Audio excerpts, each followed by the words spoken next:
Let's see. So I am open. Yes. Yes. Okay. So today, I thought we would start looking at the three jewels, starting with what it means to take refuge, and looking at the first jewel, which is the Buddha. And every time that I start to prepare for Monday Mindfulness, there's usually something that comes into my field of awareness from outside the usual teachings.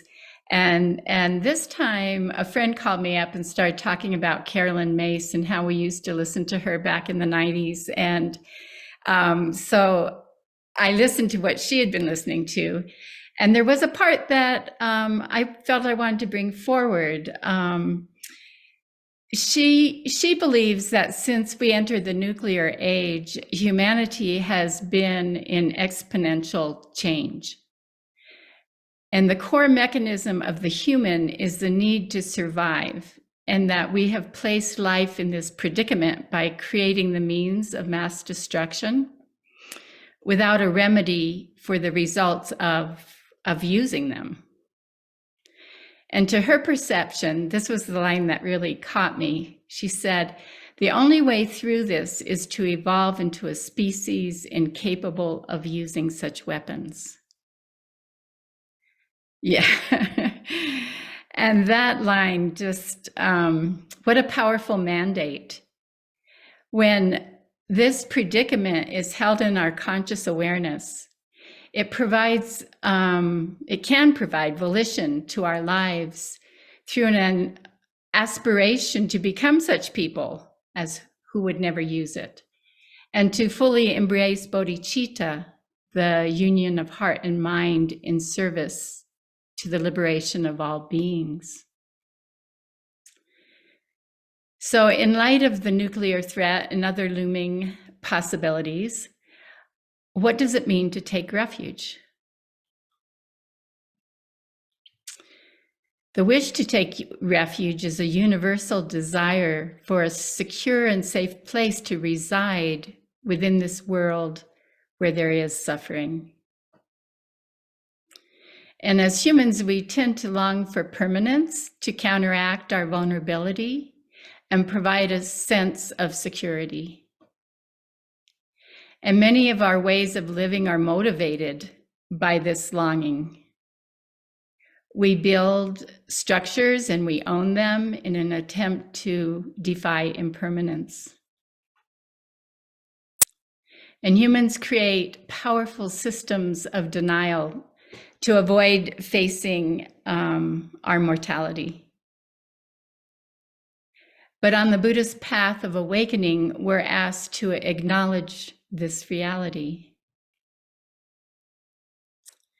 And I was reflecting on my own life, and because of our conditioning to live in denial, impermanence is often experienced as this very rude intrusion on our otherwise peaceful lives.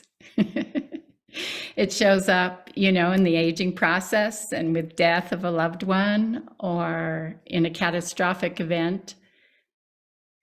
But Thich Nhat Hanh offered another point of view on impermanence that I just really appreciated. He says, if a kernel of corn is not impermanent, it will never grow into an ear of corn. If your daughter is not impermanent, she will never grow into a lovely young lady. If dictatorships are not impermanent, there is no hope for replacing them. He says we need impermanence. Impermanence makes life possible.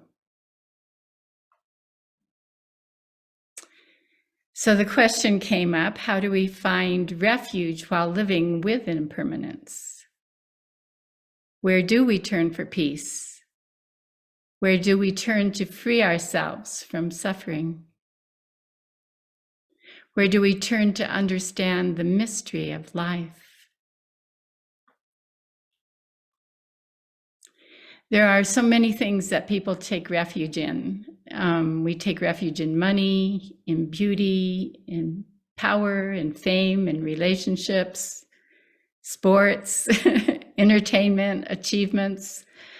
We also take refuge in our belief systems and in religion and in God. We have been conditioned to look outside of ourselves for ways that will end our suffering. And a central insight of Buddhism and many spiritual teachings is that we must look within. For oddly, we habitually take refuge in our conditioned minds and in replaying the pain of past experiences and reinforcing our separate self-identity. And this internal piece is often just the most challenging to get through. And so on the path of liberation, we must examine the ways we unconsciously take refuge. For some of them, perpetuate the suffering.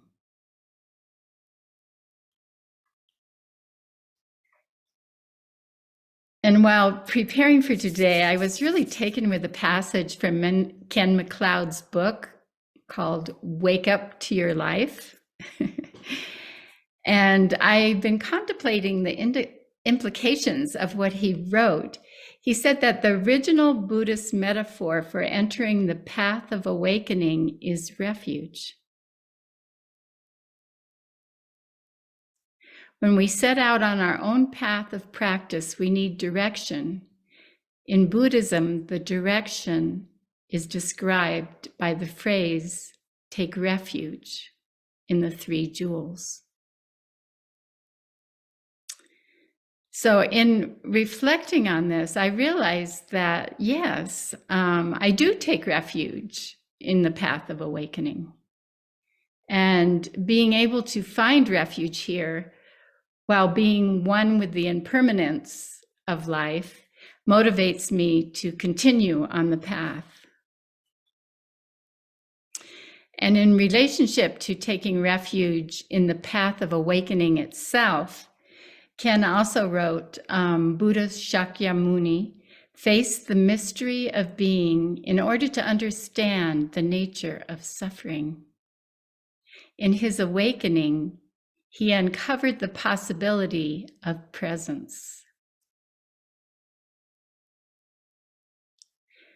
And along the path of awakening, we too discover this witness, this presence of the Buddha.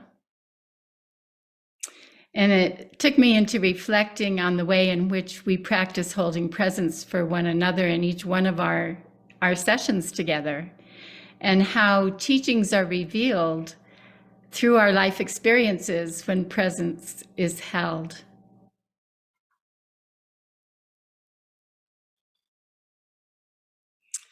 So let's just take a moment and reflect on a jewel, since we're looking at the three jewels.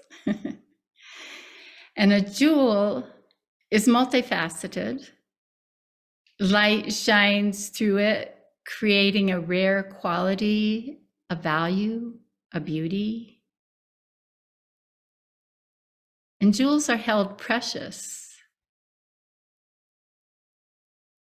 So in looking at Shakyamuni Buddha as a multifaceted jewel, we see that in his awakening, he uncovered the light of presence and understood that suffering can be relieved.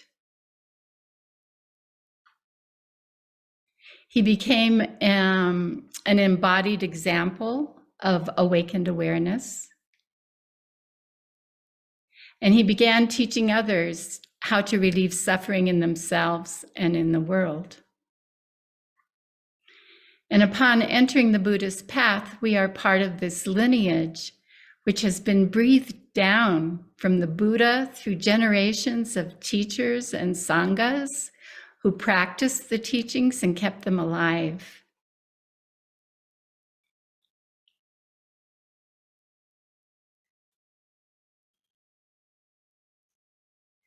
And Ken MacLeod addresses how taking refuge in the path of awakening manifests on multiple levels of meaning during the course of our practice. First, we may take refuge in Shakyamuni Buddha as the teacher, the one who shows the way in this life. And as our experience and understanding grow, we move to a more internal sense of refuge, really realizing that our suffering does not come from outside, but from our own reactive patterns and habitual ways of taking refuge in repetitive mind chatter. And we come to see that to take refuge in the Buddha means that we take refuge in the light of presence, free from the turmoil of reactive patterns. And our minds were originally empty, clear, and unimpeded. And when through our efforts, we begin to experience presence and our original mind, we discover yet another level of meaning in taking refuge. To take refuge in the Buddha is to rest in the emptiness of original mind, free from any reference or defining characteristics.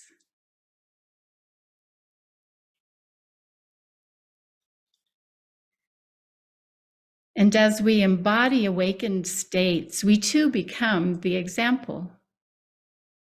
And we're able to give in ways which reduce suffering. And I love this little piece Thich Nhat Hanh wrote. He said, when we take refuge in the Buddha, we entrust ourselves to the soil of understanding. And the Buddha entrusts himself or herself to us for understanding, love, and compassion to be alive in the world. He says, whenever I hear someone recite, I take refuge in the Buddha, I also hear the Buddha takes refuge in me. By allowing the Buddha to take refuge in us, we pass this rich lineage to the future generations.